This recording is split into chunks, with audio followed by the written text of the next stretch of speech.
Shall we start? You okay? Yeah, I'm warm. Okay. Where were you in 1994? 1994, And how old were you? I was very old. In 1994, I was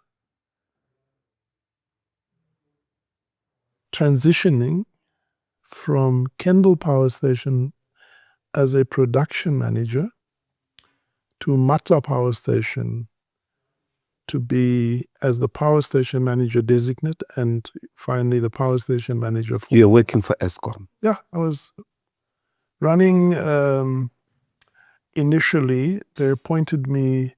One of the visionary decisions Eskom had made at the time was there was a power station called Wilge that they were going to mothball.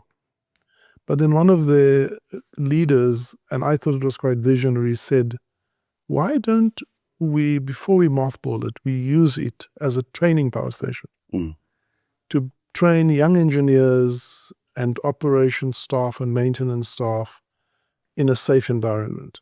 But it was a live power station, so the electricity we generated, we could sell. And in 1992, I was appointed as a training manager at the power station, and a few months later as the power station manager. So that's where I cut my teeth. Probably the first person of color in South Africa to run a power station. So you are an electrician.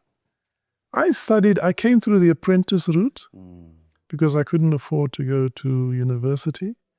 But eventually went through the apprentice route, through the tech route, the technicon route, until I ultimately practiced electrical engineering at Caltex Refinery, and then went into education because I love teaching. And I lectured electrical engineering, mathematics, and science until I joined Eskom, actually. If I mean, for the purposes of our discussion, I will come back maybe to this question of energy, because it would seem to me there are very, very urgent energy problems that need to be resolved. And you are at the end of your term as SARS Commissioner. Is this first love of yours energy? Is it possible that you might answer a call, or you might want to go back and get Eskom not just back to its glory days, but maybe expand it? Or you are thinking about going to play with grandchildren? You know, I've been a Madala for a long time now already. People like me should not be holding jobs like I hold at the moment. So I have no ambition to become the CEO of Eskom. In fact, the Mr. De Ruyter, in his book, because the president invited me onto the Energy Crisis Committee because of my experience to advise on how we should approach the energy issue. And as a result of that, I had engaged with Henri De Ruyter.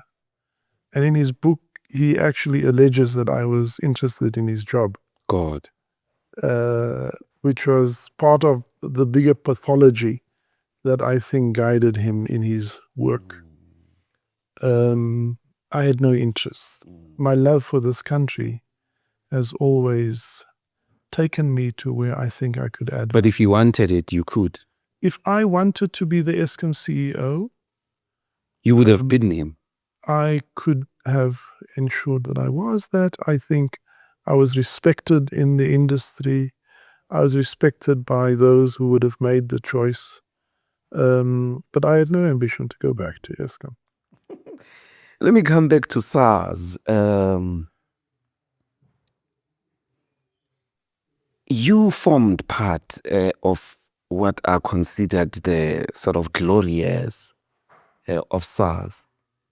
Specifically, the years when SARS achieved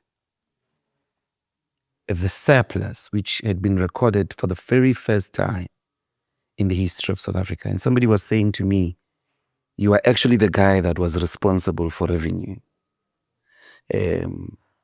When did you join SARS? But you must have known its state, the state of South Africa's fiscal affairs when 1994, the democratic government of Nelson Mandela starts. What was the state of SARS?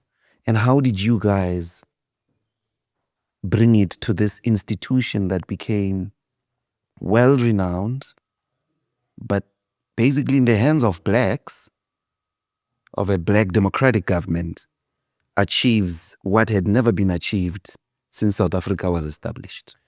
And it's a great question, because I think what many South Africans don't know is that SARS is actually one of the proudest achievements of our democracy, our post-apartheid democracy.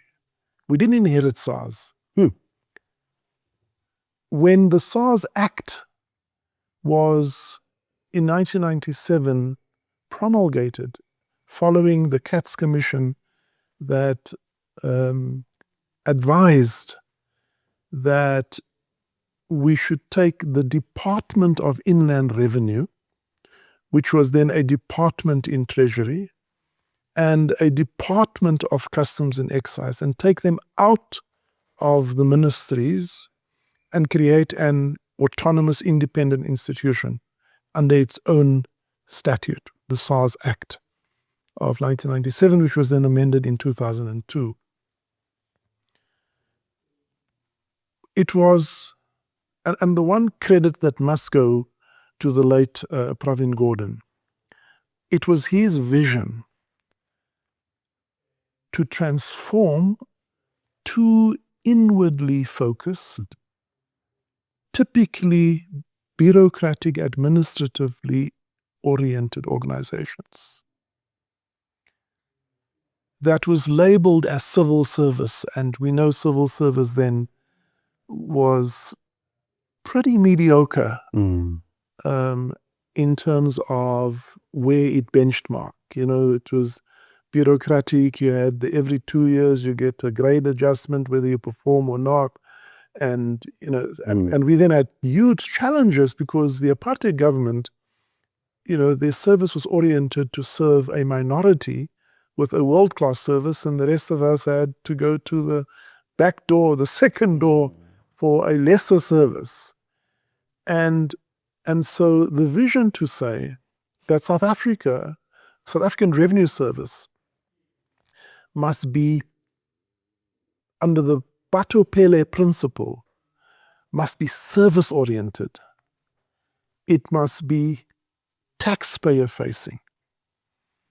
And that was the vision that took these departments out and created an entity with a new orientation, a new mindset. We created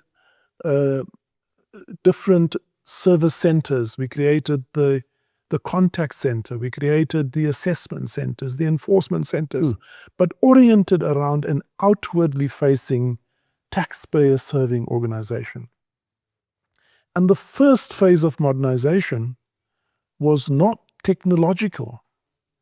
It was cultural. It was about how we orient ourselves.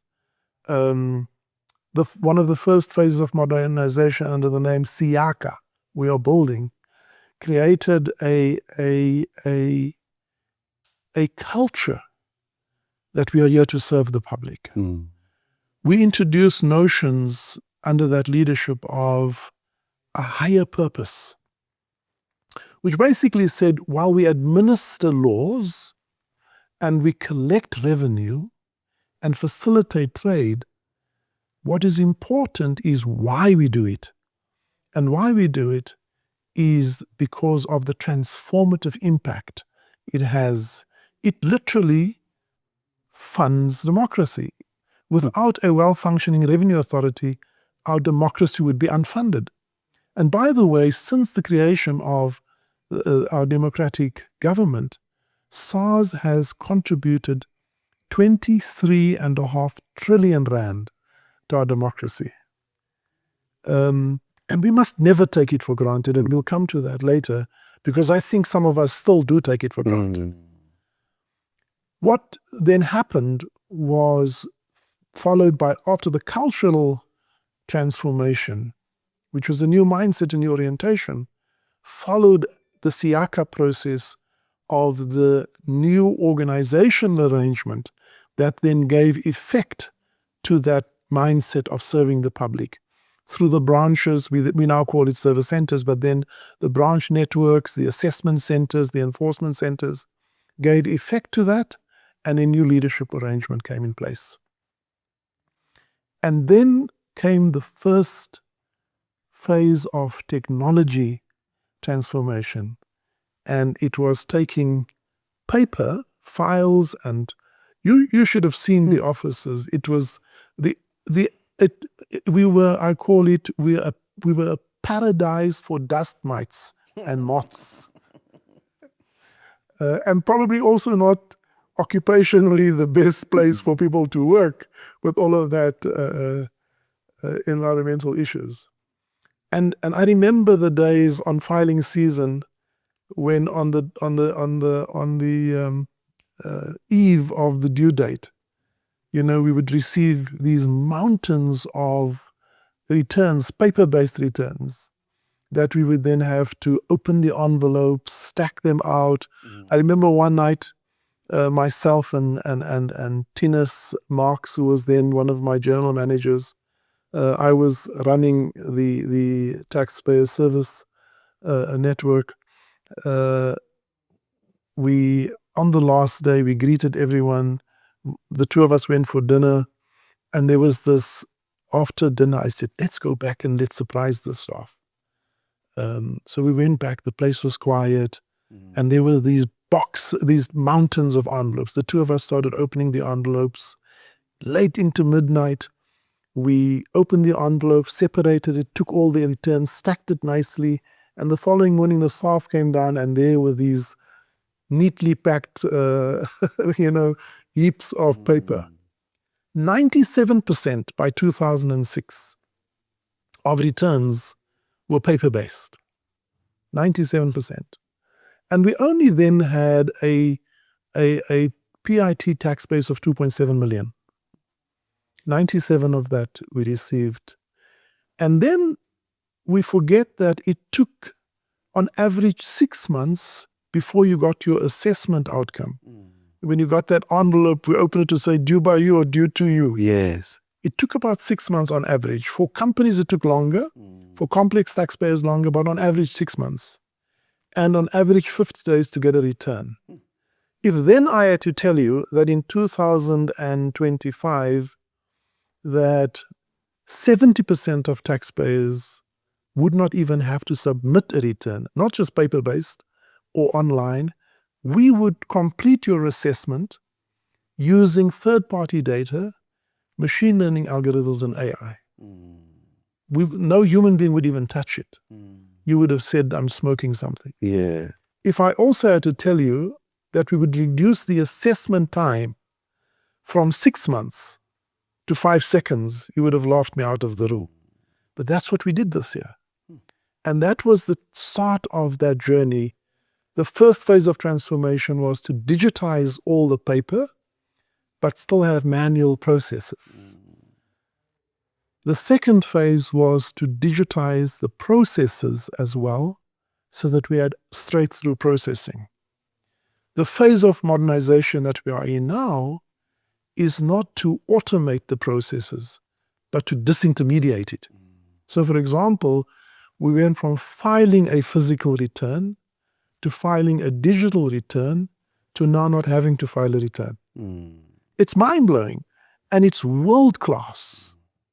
if I talk to my colleagues around the world at the OECD, they stand in awe of what we have achieved.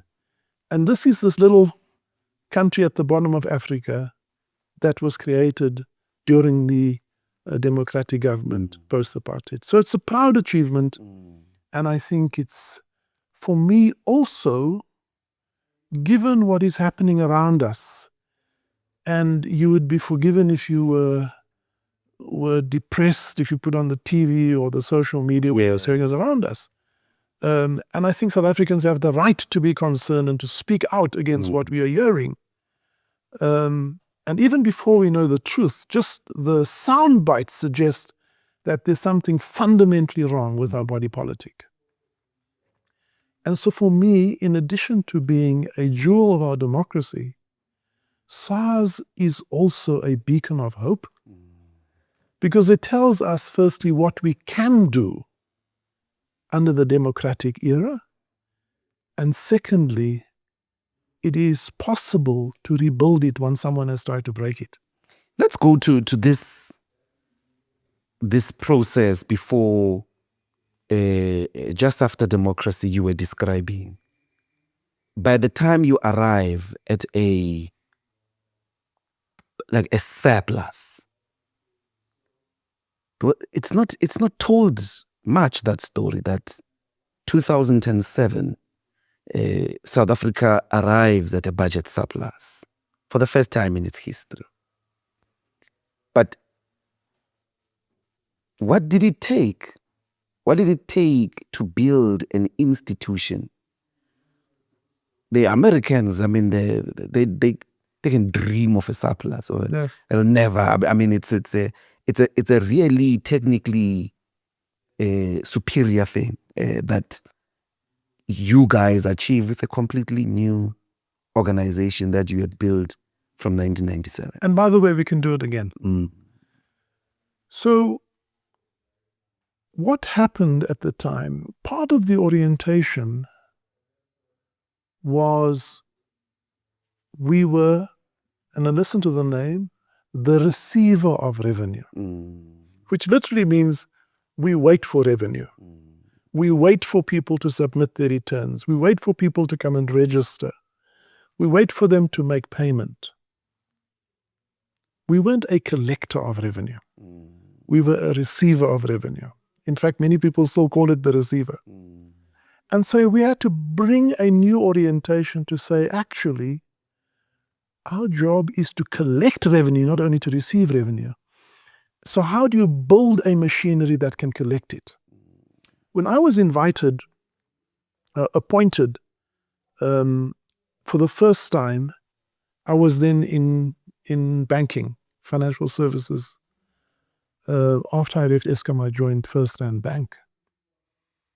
And I was appointed because the leadership of SARS at the time basically said, we need to professionalize our management, because the management at the time were activists in their past life, right? They had never run organizations, and they did a brilliant job, but also had the foresight to say, we need to professionalize the way we manage. And I was one of the first who was brought in to help the professionals. You had completely come out of a professional life, a station manager, bank, and then, So I was then asked to set up what was then known as the Large Business Center, which was a one-stop center to deal with the tax affairs of all large corporates, listed entities, multinational entities,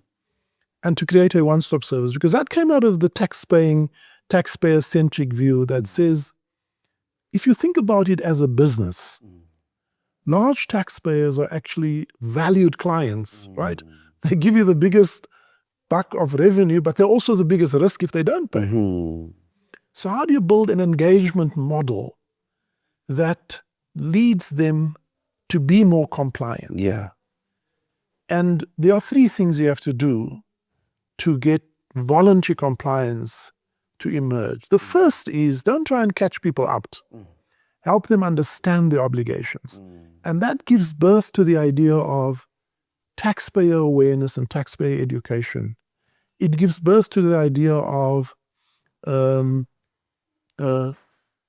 general rulings or public rulings to give certainty to taxpayers ahead of a transaction.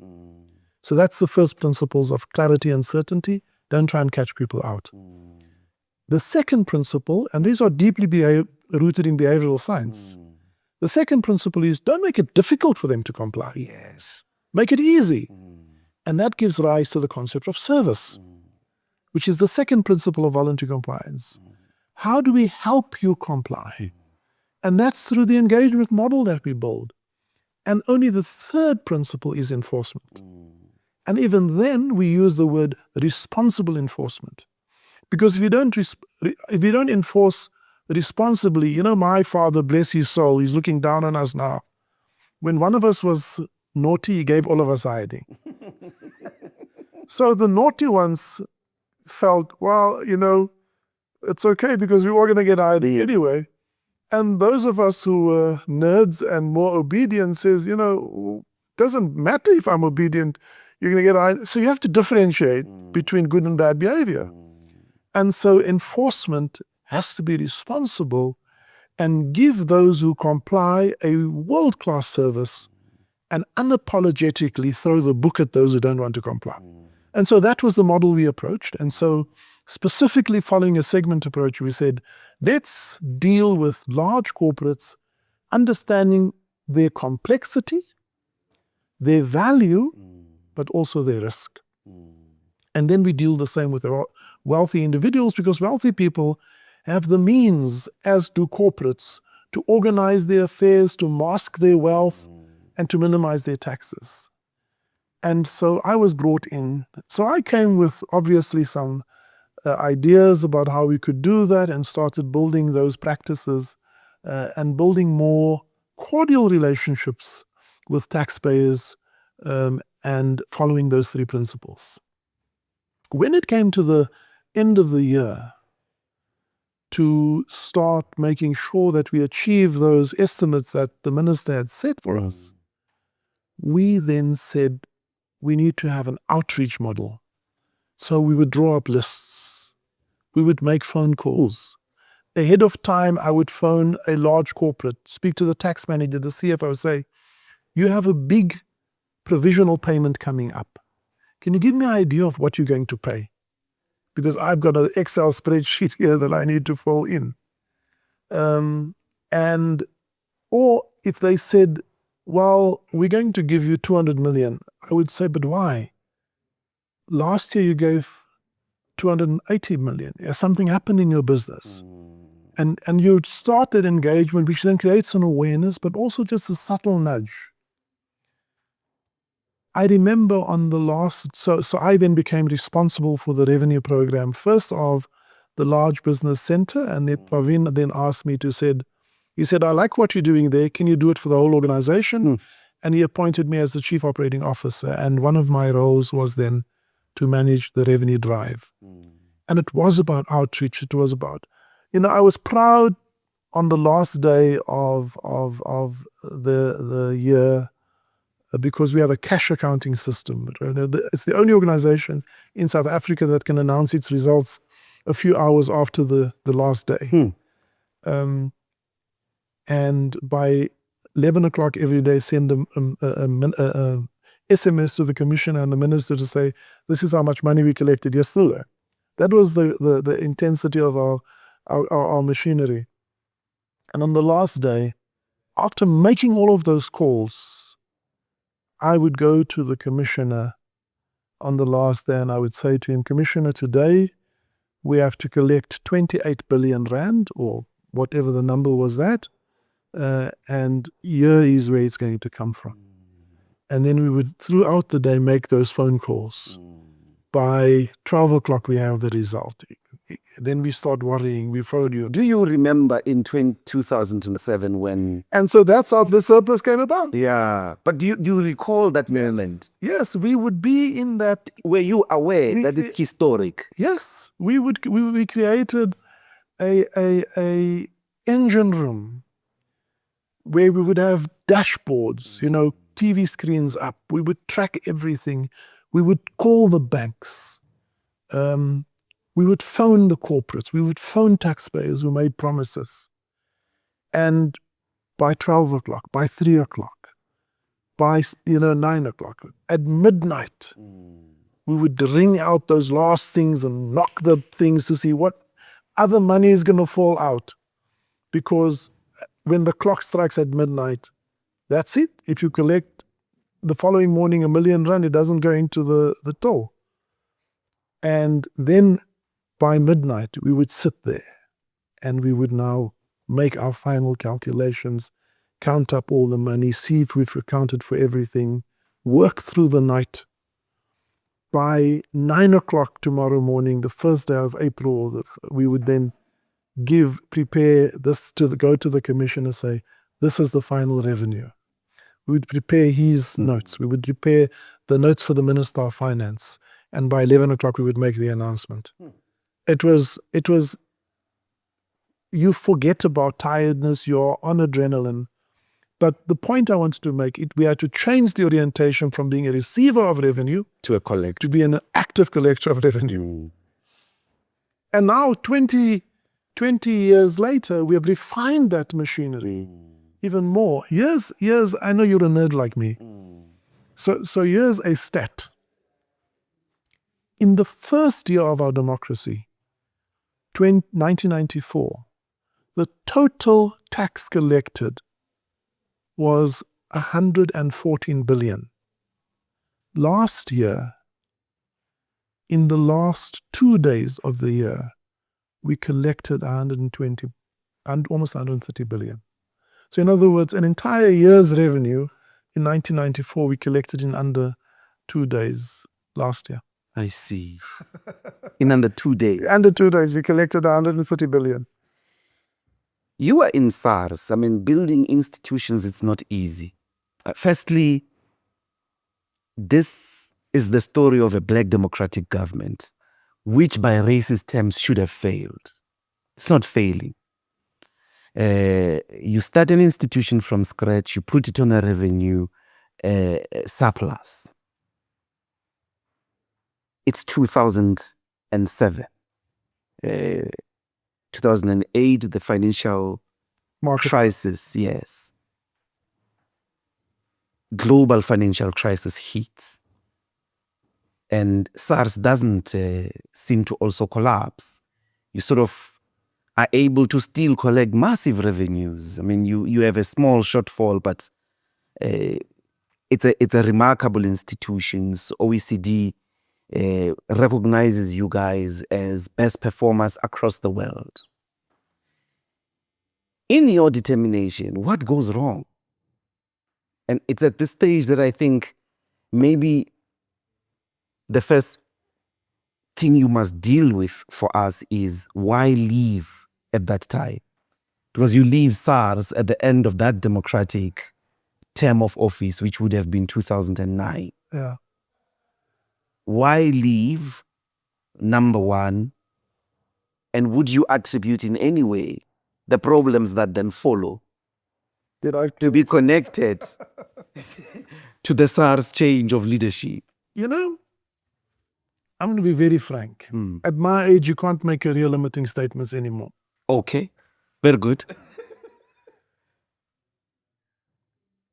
I had originally planned to come to SARS for 5 years.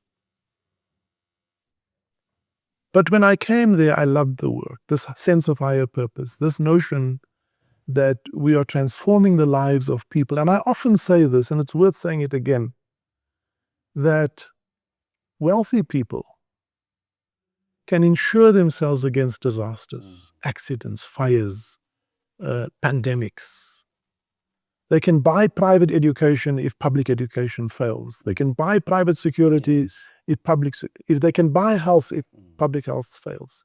Poor people can't. They've got nowhere to go. Those are the people I work for. To know that my work, even with all the challenges we have in the public education and healthcare system, and I hope that I will live long enough to see that change. If you go to countries like Singapore, their public healthcare, public education is even better than private education. I hope as South Africans we will get there too. But for me, until we get there, the work we do touches those people's lives. Now, therefore, the work we do is not political, but it is indivisibly influenced by politics. And what happened in 2007 at Polokwane, I must tell you, as a South African, I was disenchanted. Completely disenchanted. Why? I did not appreciate the way the ANC then treated its president, President Mbeki at the time. Now, I think as a scholar, I understood the concerns of President Mbeki. One may not have always agreed with everything, but I understood his concerns post his era. And the kind of noises and narratives that we as South Africans, because remember, we receive it in the public domain, because I'm not part of the political processes. I'm not a member of the party to know what's going on. Yeah, internally, yes. So we hear, but even that concerned me that the process lacked integrity. Now, for me, I'm a Democrat. So I believe that the people's say matters. But the flaw in democracy is often those who have the political power to determine their leadership often do not have a level of awareness or a level of education to make right choices. So I was one of the ones that says, we should not ask who must be the president of a country or of a party. The first question we should ask is, what are the criteria that a president needs? And it will not always be the most popular person. It should be the most competent person. And unfortunately, the stark reality for me as a then young Democrat, because we were then, less than 2 decades into our democracy, I saw that happening. And I just said, I don't want to be part of a government or of a process that has lost integrity. And then I will have no respect for those who occupy leadership. So you left to the private sector? I actually wanted to go back and teach, because at heart I'm a mfundisi and I am a teacher. Okay? That's who I am. I moonlight as everything else. Yeah. But I'm a teacher at heart. And so I thought I'll go back and teach. And it was then that I was headhunted and ended up as the group chief executive of Alexander Forbes. And had a wonderful time there. Grew a lot as a person. Also had the opportunity to demonstrate my core leadership DNA as a steward leader, as a leader who wants to lead with integrity and with ethics. And I think what we achieved there gave testament to that. But going back to my decision then, it was just to say, I don't want to be part of this process. So you are sitting at Forbes, and there is this institution you just described that you started from scratch, and you are at Forbes, and it is handed over in its golden years. What happens to it in those years until you come back to SARS? I think a number of things, and every institution, public, private, civic or political, stands or falls by its leadership. Let me just, on an aside, earlier this year, I was invited to serve as a visiting professor at the Wenzhou Medical University in Japan, in China. How they think a taxman can be a visiting professor at a medical university is quite another thing. So after my lecture and the inauguration as a professor, we had lunch. And as you know, Chinese institutions, they have the business leader and they have the party leader. So I sat next to the party secretary of the Communist Party of China.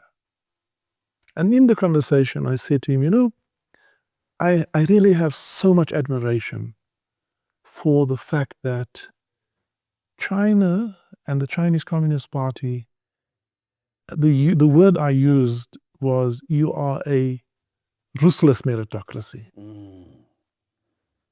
Very ruthless. Yeah, I said, tell me about it. And you could see that they had institutionalized it because he wasn't lost for words. His response was immediate, it was sincere, and it was to the point. He calls me director. He says, director, let me tell you, when we look for a leader at any level, we look for 5 things. 1, character. 2, ability for the job. 3, track record of delivery. Yes. 4, work ethic. And 5, incorruptible. And I immediately thought, and I ascribe to those completely, by the way. They are universal. Right? And I said to myself, I had to come home and I ask one of our political leaders, what do you look for in a leader? If they could give me... They're going to say he must be able to be charismatic. Can they give me some? And I think, let me say, cadre deployment is often criticized. I don't think cadre deployment is the problem. I don't think there's a political dispensation any in the world that do not look to their cadres. Because at least they're looking for political alignment. You must serve the agenda of the day, and that's politically driven.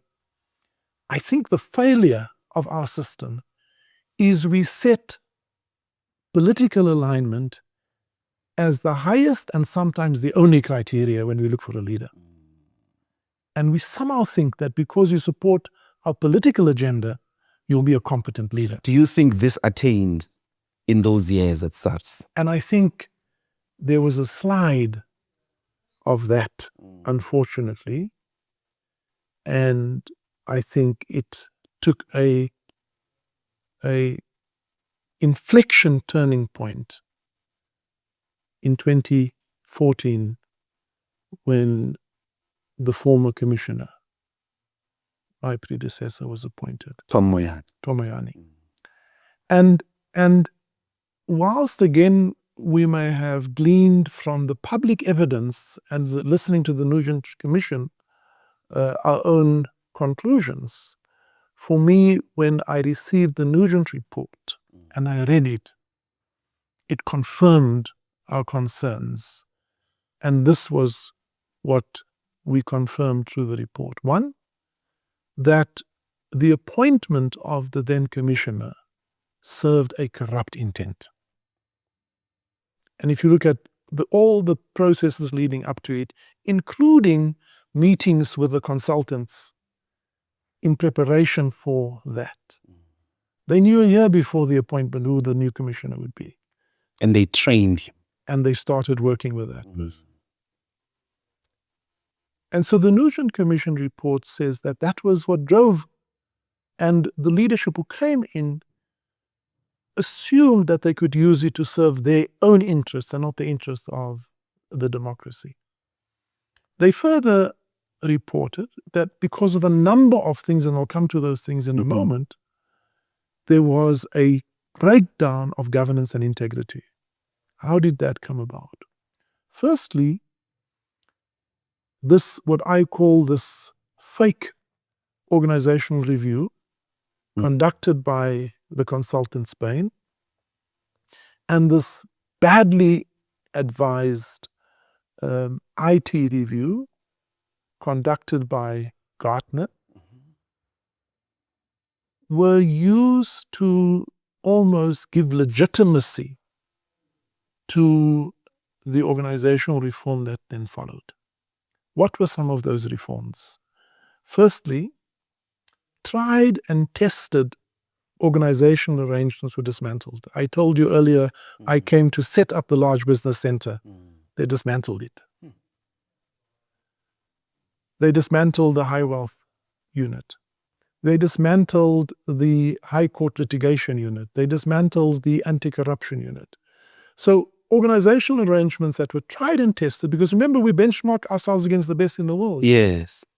It was completely disassembled, dismantled, to make the organization more accessible and more fluid, and to weaken the way we were organized. The second thing was to replace an experienced executive team with a new team that were less experienced. And they weren't all bad people. You know, I knew some of them, but they could not step up to the role. And they then either became complicit to the new leadership intent, or compliant, or indifferent. And so they went along. I then had to start a process to deal with that. So the third thing that happened was they started to impose on the organization through their practices of fear and intimidation, a culture of absolute fear, and people reduced, withdraw, kept their head low because they didn't want to stand out. When I came there, we had, I think, around about 500 outstanding disciplinary cases that aged about 5 years. They were unresolved. And people had lost trust and disconnected from leadership. They took senior people, about 65 of them, who had deep institutional knowledge, and they declared them supernumerary. You know, when you declare someone, you say, you don't have a job, but you're still on the payroll, but you're supernumerary, right? And I literally came in and asked some of those people, what do you do? And they would say, I do nothing. I said, you're joking. You do not. How do you mean you do nothing? I said, no, I'm supernumerary. I come into the work every day. I switch on my computer and I wait for general news flashes. I have no work. I literally found people like that when I came there. So by doing that, it ultimately destroyed the employee engagement. It destroyed the public confidence that was hard earned, and we saw a revenue decline. So what was very helpful for me is, firstly, the Nugent report laid these things bare, but also gave me a plan of action to hit the road running and start repairing. But what kind of people would do this? Or maybe firstly, to help the ordinary viewer, what benefit did they accrue out of all of these things that they were doing? Let me share my perspective. The first is that if you have a political class who wants to engage in activities that are corrupt or even criminal, it serves their interest to weaken institutions that must enforce the law. And so we saw that in the leadership of the NPA, the disbandment of the Scorpions, and what then happened at SARS as well. We saw that. And then to put in its place leaders who would be beholden to them, so that they would serve their purpose rather than the purpose for which is organization. So I think, I say this unapologetically, that was one of the drivers. If you take an organization like SARS, the person who sits in my seat has inordinate power. If you look at the SARS Act and the powers of the commissioner, if it ends up in the wrong hands, just let me say something to you. SARS has to enter into dispute settlement agreements where big amounts, large amounts Yeah. are involved. If a commissioner has a corrupt intent, what prevents him or her from going and say, Dr. Ndlozi, I see you owe SARS 500 million rand. Let's meet for coffee. I can make the problem go away, right? Now, just before I arrived, there was a submission on its way to be signed that every settlement amount over 100 million would be approved by the commissioner. For what purpose? You make up your own mind. Now, purpose that would serve. I tell you today, I don't sit on a single settlement committee or debt compromise committee. But what did Bain? Because my job is to exercise oversight over it and not to be involved. What did Bain get out of all of this? Did they get a contract? Did they get a tax card? So basically, they had access to the highest office in the land first. And that in itself, if you have an agenda that serves your own narrow interest as an organization, it's a wonderful access to have. Pick up the phone, because it doesn't just give you access to SARS, it gives you access to anything else. And so that was the non-tangible benefit that they got, meetings with the president. The second benefit they got is they got a huge contract, questionable procurement, which is why, by the way, they paid the money back, plus interest. We still are of the opinion that they have other cases to answer. We've handed over to the Hawks and to the NPA what other things. How much are we talking about? Well, it's the rest is now not civil, it's criminal, potentially. But how much did they have to pay back? They paid back about 100. Their contract was, I think, about 135, 140 million, and they paid back that plus interest. So you had a company, essentially, whose leaders meet President Zuma and say, we're going to get a commissioner of SARS. They get Tom Moyane a year before the appointment is made, prepare him, train him, agree that this is the person that you're going to appoint. Zuma appoints him, and then Moyane arrives and advertises a contract of however hundreds of millions, which then Bain gets. Yes. Is it known, was there any benefit that the president had out of this? I can't tell you that, right? You can tell me, or you don't know. Well, I don't know what Bain contributed or whether they contributed anything to the then head of state. I don't have any personal information about that. My information would be that the overall tax affairs of every... And why Tom Moyane? When you would have been in the ranks of this new organization starts, you are there and recruited directly from a bank. Was Tom Moyane there? No, he was commissioner of correctional services, if I recall. And so he had no background of anything to do with the Revenue Authority. And I'm not sure if he has a background in finance. I don't think he has. But did he have any relationship with the head of state?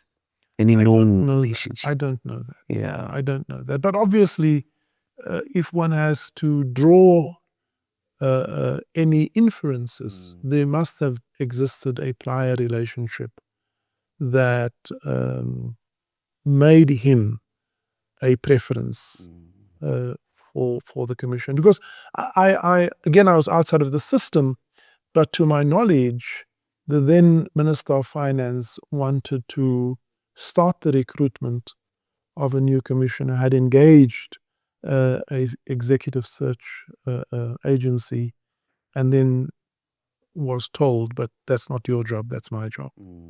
The way the process works is the president, since 2002 amendment, has the power to appoint the commissioner. The law is silent on process. I see. It only needs the president to demonstrate rationality. You know, rationality is a very low bar, right? Yes. And so what happened was there was no process that was run. I mean, why break SARS? This is what funds your democracy. You would think so. I would think so. Because that's what logic would dictate, that without a well-functioning revenue authority, you can't fund democracy. But then we make the assumption that those in positions of authority and power have the intention to advance the democracy. Act in their best interest. And to act in the interest of the country rather than in the interest of their personal or narrow interests. So do you think, was it your spiritual gifts in 2008 when you said, I don't want to be part of this, and you left public service? When the Nugent report finally is in your hands, or when you are now witnessing the sort of evidence coming out of the commission, did you feel like, Jesus, I was right? I knew. And is it something, when you were leaving and saying that, I don't want to be part of this, is this what you imagined at that time? Yes. And even before the appointment of the 2014 came, already elsewhere in government, we were starting to see the impact of favoring a particular family, you know, for large contracts, and you started seeing the moves at Transnet, the moves at Eskom, and what took place. And you began to see that the concern I had that if the process lacked integrity, it is highly likely that the incumbent would lack integrity, and that would have a knock-on effect. And it's the one instance in my life where I had hoped to be wrong. It was painful for me, having been part of the era, the golden era that built SARS into the surplus machinery on the outside, to watch it being broken down. And so when the Tumamina call came, let me tell you something that Yeah, you don't have to explain what's the Tumamina call. Did you receive a phone call that said, Tumamina? No, look, I mean, we were all so relieved in 2018 when there was a leadership change. I don't know about me. I don't know if I can be in the all. I was in parliament. Most of us. I was in parliament and we had put a motion of no confidence. Okay. And that's the motion of confidence that was used to say to the guy, go home. Yeah. But you had an optimism, it seems. I mean, it would have been already... It was probably a combination of optimism and just disgust from what had happened to them. So I had by then retired. In 2016, I left corporate world. Jesus, how old are you? You retired already in 2016? It was an early retirement. Thanks. That qualification helps. And it was also, I was drawn to my passion.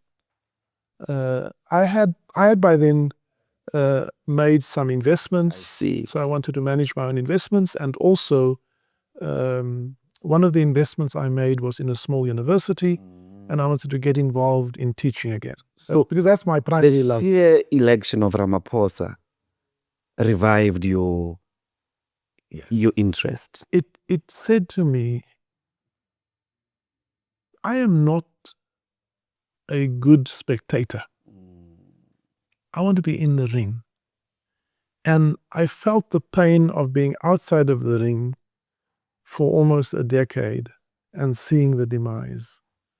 So I said, I can spend the next decade Mm. still having this disenchantment, but I then won't have the moral authority to point fingers. Let me put up my hand and do something. You know what my first, don't laugh at me. You know what my first thought was? I want to go and run Baragwanath Hospital and fix it. Because I knew that I could fix stuff. I went to a broken... True engineer. Yeah, I went to a broken power station that had 68% availability in 1994. And when I left it, it had 92% availability. So part of the divine endowment or the ancestral endowment, however you want to define it, is I have a few things I think that I've been blessed with. The first is an incredible work ethic. I work hard. The second is I learn quickly, so I can simplify complexity. And my engineering and artisanal background has helped me out to fix things that are broken. So I thought, our hospitals are broken, and we're going to take the biggest hospital in the Southern Hemisphere and go and fix it for serving our people better. This is 2018. This was 2018 when I started thinking of how do I respond to the Iomina call? So that was... Jesus, was it really that powerful? It was a speech, yeah. You must remember, nobody must remember, you must remember. And I think the Martin Luther King moment, I have a dream moment, is a good insight. Don't ever fool yourself that if people follow you, they follow you for you. They follow you for them. And when 250,000 people showed up, they came there because they thought it serves their interest. So, of course, we were relieved that there was a leadership change. Yes. And we all then reflected, how can we contribute? Yes. Right? Because I don't want to stand on the outside and criticize and be a couch or a spectator critic, armchair critic. So it went through my mind, go and run a hospital. Go and run a city. Because the city is also just... The city manager, yeah. Yeah, a city is just a set of utilities. Absolutely. Provision of electricity, services, fixed roads. It's not political, right? It's a machinery that you must operate. And I knew that I was comfortable operating stuff. So I thought, let me go and fix a city. Let me go and fix a hospital. Let me go and fix a school. And then the SARS job was advertised. And I got an SMS from a famous South African who was a friend of mine. He said, hey, Boet, South Africa needs you. You better put your hand up. And that was the first time I thought, mind you, maybe that's where I should go. Maybe that's where my skills can be best used. And I went through the process. I put my name in, was then invited to the interview process and was selected. Commissioner, I want to maybe squeeze two things in the conversation. And the first one relates to, you are now 5 years later, and it's almost over. 6.5. 6.5 years as the SARS Commissioner. You have traveled in this spirit of Tumamina. Let us rebuild. You're standing here, you're looking back. Maybe you are proud of SARS. And you don't have to be as radical. But I'm hoping that this platform allows us to speak things and to name things as they are, to speak the truth. Did the change of 2018 for you, when you look at the landscape of the country, you came back, you fixed what was broken, but has the leadership reconstructed the country in the same way, such that we can say, indeed, 2018 was a change? The answer is unequivocally, we did not achieve what we had hoped we could achieve. We have done very little to deal with the stubborn residue of inequality, of poverty, of poor educational outcomes, of high unemployment. Those are the things that matter, not policies and statements and plans. I am proud to stand under our flag and to sing Nkosi Sikelel as a proud South African. But that doesn't put food on the table. Our constitution says unequivocally that we must heal the injustices of the past. We must create a South Africa where everyone can live to their full potential, address the material deficiencies. I come from a poor background. I know what it feels to go to bed hungry, to walk without shoes in the frost and in the thorns. So for me, the plight of the poor is not theoretical. I have family who are poor still. Brothers, sisters, cousins who live from one paycheck to the other, and those are the ones that are employed. So for me, as a South African, I think we have let our people down. And what is the problem? My own analysis. Let me put it differently. I mean, the public service, this is the jewel. You under the last 30 years have spent majority of the last 30 years actually As a public servant. But the public service is broken. Yes. The cities are broken. The provinces are broken. Provincial institutions, national institutions you were outlining earlier, Transnet, Eskom, and all of that. One of them is this SARS. And there it is in your hands recovering, coming back to stability. You were giving us the numbers of collection between 1994 and now. What is this difficulty with the rest of the other institutions to come back, to be recovered, to be reconstructed? What's the problem with the public service? First of all, let me be a critic of politics. I think politics often attracts people of a diverse group, and as diverse as the group is, as diverse are the interests. I do not believe that every politician enters politician because they're committed to public service. Very often, politics is the only job they'll get, and politics is a route to power, and power is the basis to serve self-interest. And I say this without fear of contradiction, that across the political landscape, there'll be elements of that, not only one party. It's within the human nature almost to exploit a position to serve your narrow interest. So I don't believe in this notion that every politician serves a higher purpose and have the country's interests at heart. The second thing that I think politics has tainted themselves with is to put political interests ahead of the country's interest. I don't think politics is a means to an end. And if politics does not serve that end, it has no justification for existence. We cannot romantically hold on to the dreams of some of our founding fathers and still judge. I mean, it's like the Springbok team. You can't say we used the same team in 1995 because they won the World Cup, so you still use them now. So for me, our political system is fractured. It does not enable or nurture meritocracy. Meritocracy, yes.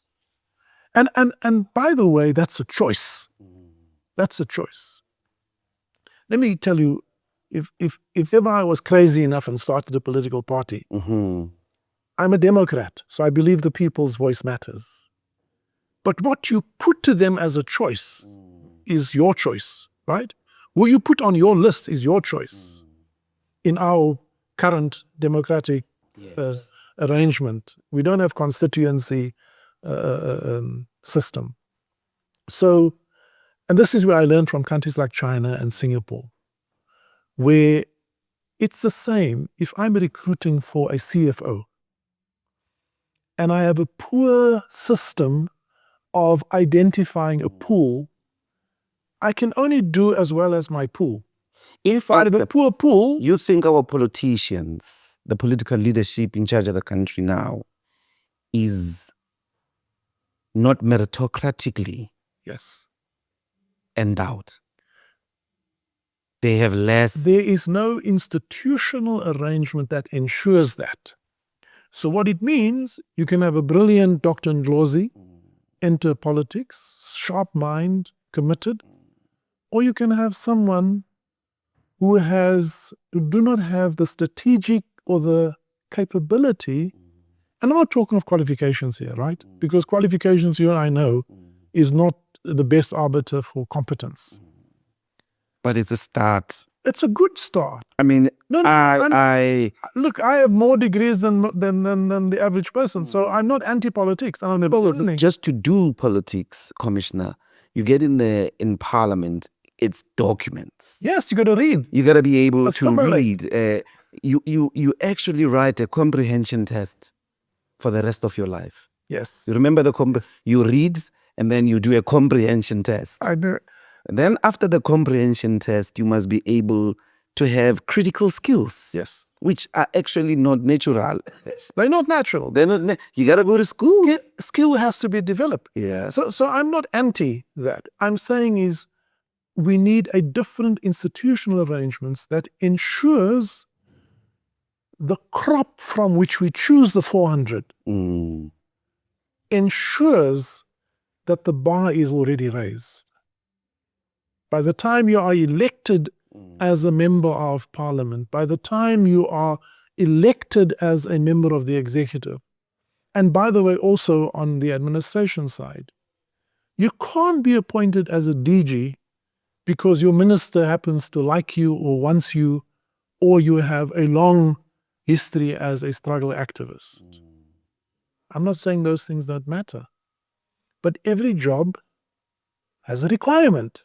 If you ever get on the plane and you hear Kieswetter is in the cockpit, get off the plane. Yeah, because you're not a pilot. I'm not a pilot. Yes. Right? Not because I'm incompetent, but I don't have that competence.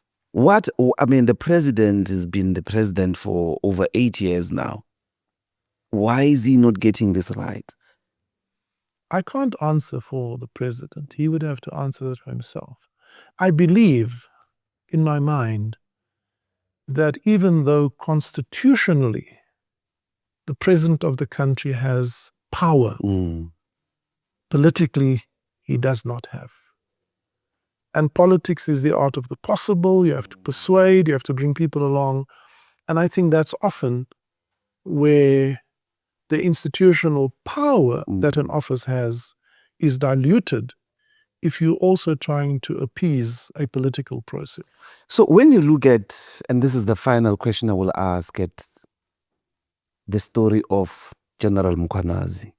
This is like a guy like you, never been to politics, in a sense that he's not a political diplomat. He's a proper meritocratic... He's a public servant. Yeah. Public servant. Stands there, says those things that he's saying, and up to this point, 90% of them are getting confirmed from the commission.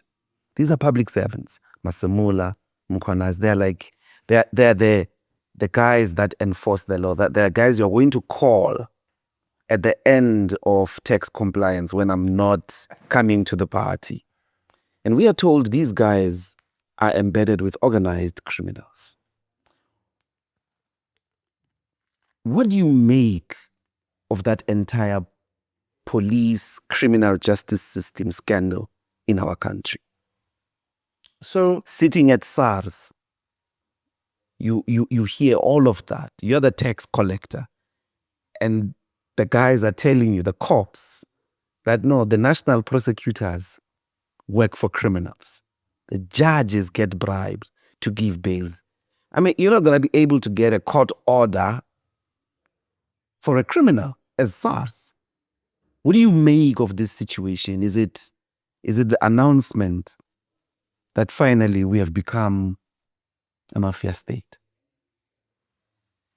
I think that for me, crime is enabled. It's enabled. Whether it is through negligence or through deliberate intent. Negligence would be, I leave my gate open, you walk past it, you see the bike, you grab the bike, you're off. I enabled it by my negligence. Yes. Or I have interest that you take the bike because I'm going to claim it from insurance. So I say to you, listen, here's the key. I leave the door and get it. So I said in Parliament the other day, we dismantled one of the big illicit tobacco schemes, gold leaf tobacco. I can say that because it's in the public domain. When we look at how that scheme was constructed, you will see that the network of enablers includes criminals. It includes professional people like bankers and professional firms, consultants, advisors, political and state actors, all working in concert for the crime to take place. And that is a microcosm of what happens in the rest of our society. When anyone in that system, I think it was Minister Manuel who first said that wherever there is a bribe received, there was a bribe paid. And often the person who paid the bribe could be dressed in a suit, could be the CEO of a blue-collar company. But that's where the corruption starts. It's then enabled. We have this beautiful story at Lebombo border post of one of our customs officers who stopped a car coming across that was carrying illicit goods. The driver got out of the car and took the guy to the boot, opened the boot, and there was a suitcase of 600,000 in it. Okay. Our customs officer said, I'm sorry, I'm not accepting your money. You're guilty as charged. That's the kind of public servants we want. Right? If you get stopped by the cop and you get a fine, I got stopped. And the cop, You drive yourself. over weekends I tata my chance. They better not take you. Tata my chance. But I was always the commissioner. Yeah. So this was before I was commissioner. I see. I was driving and I get stopped. The cop says to me, you know that, I think I had my cell phone in my hand. She says, you know that you have broken the law. I said, yes. Please do what you have to do. She says to me, well, do you want the expensive fine or the cheap fine? I said, what do you mean? What do you mean? It's negotiating for I'm now playing dumb, right? I said, what do you mean? She says, no, the cheap, the expensive fine, those years, I think it was 800 Rand. And the cheap fine is around about 200 Rand. Which one do you want? And I said, explain to me, what is my choice? Playing dumb. And eventually she realized that I was onto her and she gave me a warning. She said, no, sir, I think just be careful next time. Now, if I had to take the cheap fine, I would be complicit. Absolutely. And I think that's what happens in the system. Whether you are a political office bearer up to the level of cabinet, a DG or a commissioner like myself, a CEO of a bank, crime doesn't start with a big thing. It starts with small things. And what we see today is a sad indictment on the social fiber that has come about. And if you were in a leadership position, whether political, organizational, institutional, and you don't take some accountability for that. I mean, what apartheid did to us is unforgivable and inexcusable. But if 30 years later, that's the only reason, explanation for why we are where we are, then it's bad leadership. And for me, I don't think that we have either not understood the gravity of the task that we assumed when this democracy was founded, and therefore we did not bring people into positions that were competent. And today it's getting worse. Today we are managing a modern economy. We're managing a complex rate of change that is unprecedented. If you think about the next 5 years, when artificial general intelligence comes here, when we have supercomputers and AI agents that will be, for the first time, the scary part, I don't think many people understand this. Up until now, technology was a prosthesis or a tool in our hands. Yes. In the next 5 years, we will be the prosthesis in the hand of an outbreak. Yeah. Right? Now, the question is, are we ready for that? Yes. Is our education system providing that output? Is our social fiber? The interesting conclusion that the NDP diagnosis arrived at as to why we weren't going to change the life of what was the lady in that video that was called anyway, the reason Or something. it wasn't a but the reason why we won't change your life and haven't changed your life is two simple things. One, we have not been able to translate policy into practice, poor at implementation. And secondly, we have been bad at building social partnerships. Because government can't have the sole mandate to build the infrastructure, hard and soft and social, that we need. We need social partners. And therefore we need to be a more coherent society.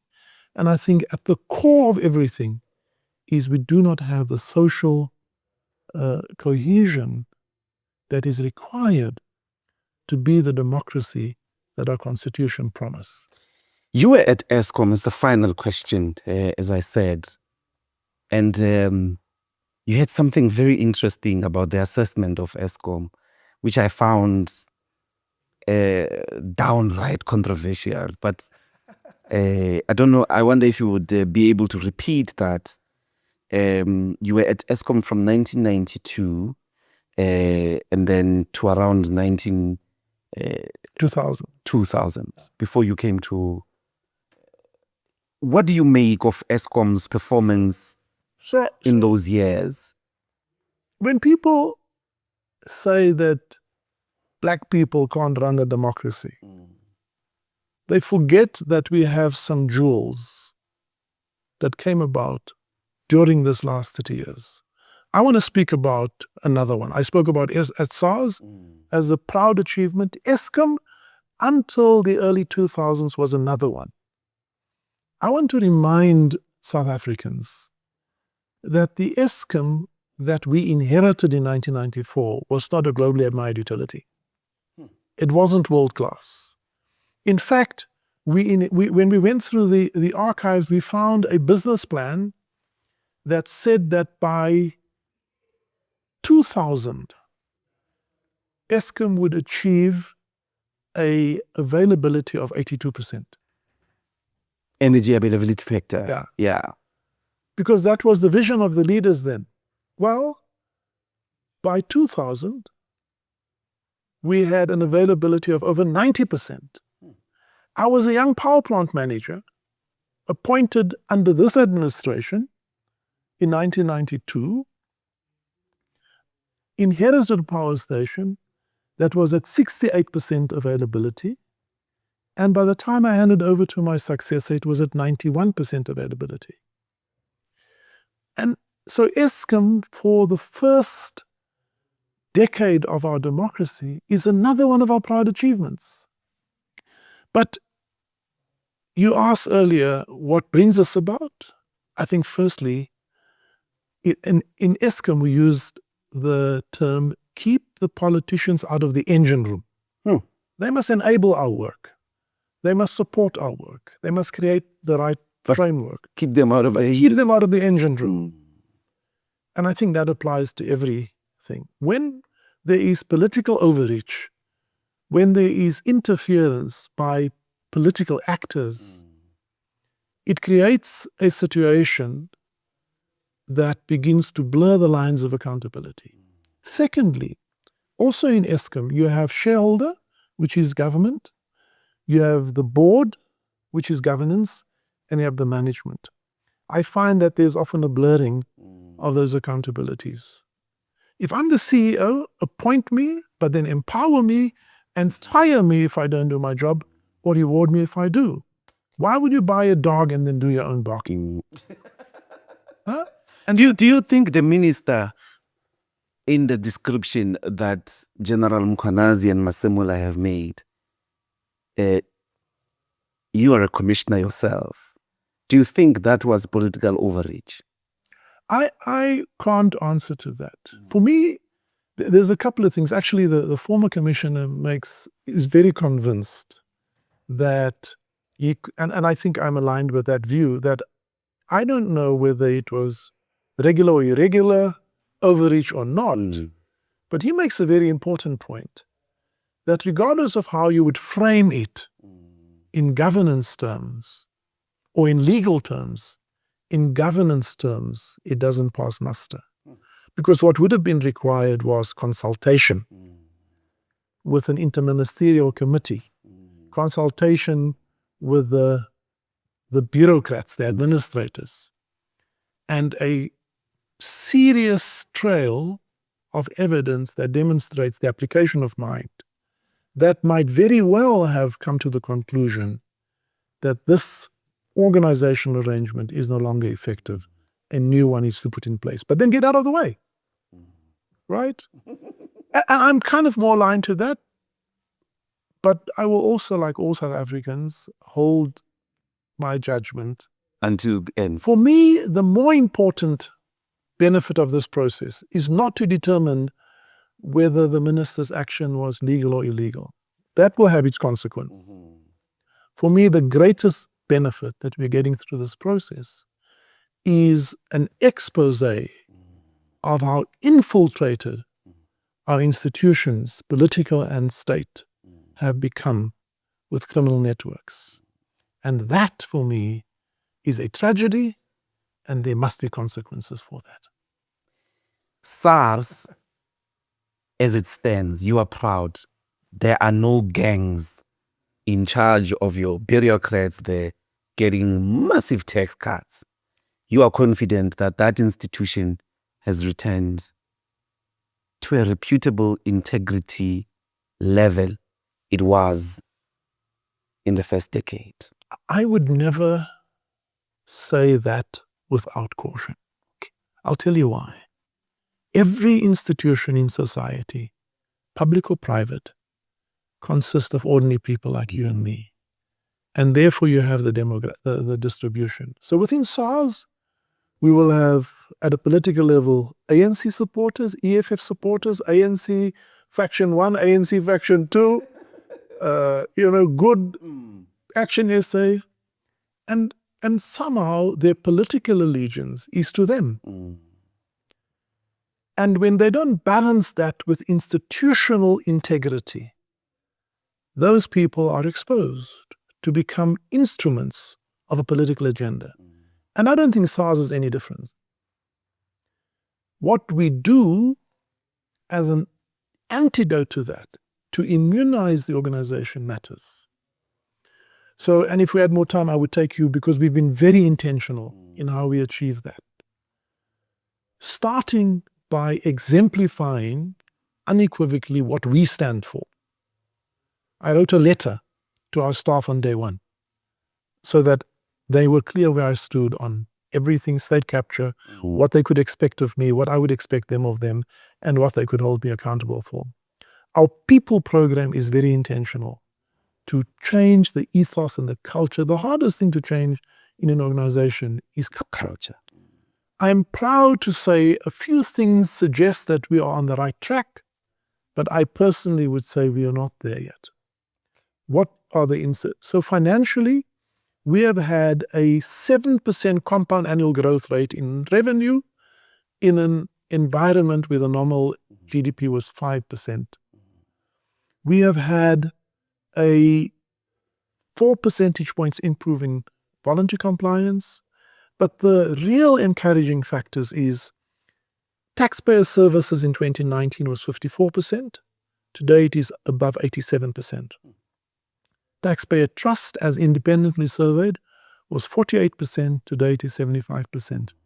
Our own employees' engagement, when we measured it just before COVID, was at 61%. In the world post-COVID, it dropped everywhere. We went from 61 to 69%. And in our last survey, we stand at 71%. I believe that the majority of people at SARS are committed to our higher purpose orientation, are committed to the path we have chosen. We have an antidote to that. The biggest antidote is not structural, it's not regulatory, it's building that culture. But in addition to that, we have also recreated a capacity in SARS that promotes integrity and deals with breaches of integrity. We have just rebranded it as the Integrity Promotion and Assurance Unit. So what they also do is where we suspect there is a breach of integrity, where one of our employees colludes with the taxpayer, we have a formal process. We have already, I think, in the last few years, dismissed close to 30 people. We have several that we have suspended, and we have others that have resigned. And that we have to speak to openly so that staff knows there's consequences for not doing that. My concern as I sit here, and as I am about to hand over the baton, is that those who have to make the choice to who the commissioner is, my successor, must make a choice that is in the best interest of the country and doesn't serve any narrow factional interest. After 6 years, though, is important. You partly have that responsibility, succession, training people. You don't have to tell me name. You just have to, in the most abstract way, is there a Kieswetter? Is there an Edward Kieswetter left in SARS as you exit? That this country, because of your presence there, can say, in the ranks, a commissioner can be picked. So that you don't have to tell me no. who it is and all of that, but after having presided over, I can tell you because what we did was also intentional. We have continuously evaluated leaders and have made some significant changes so that we end up not only, I do not believe in an heir apparent. I believe in building a leadership system where more than one person can rise, obviously at different levels. So I am reasonably confident in three things actually.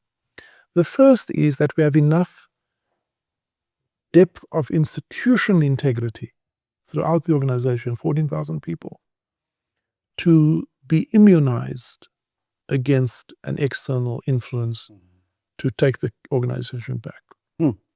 Secondly, we have built a leadership system against a clear model that is driven not only by technical skills, but also by attributes of leadership. And we call it a steward leadership model. So you have more leaders who have signed up for it and who will resist. And thirdly, an institutional arrangement of beyond EXCO, also a level of deputy commissioners. So it's easy to disband a EXCO it's not so easy to dismiss a deputy commissioner. Mm. And so we've put that level in place. And I have a conviction that a new leader in SARS, that SARS has a leader or leaders in SARS that would be equal or better than the best we can find anywhere else.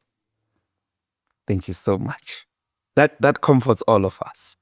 That comforts all of us. But thank you. It's been lovely. And we wish you the best. Thank you very much. Thank you. That's it. I'm sure you want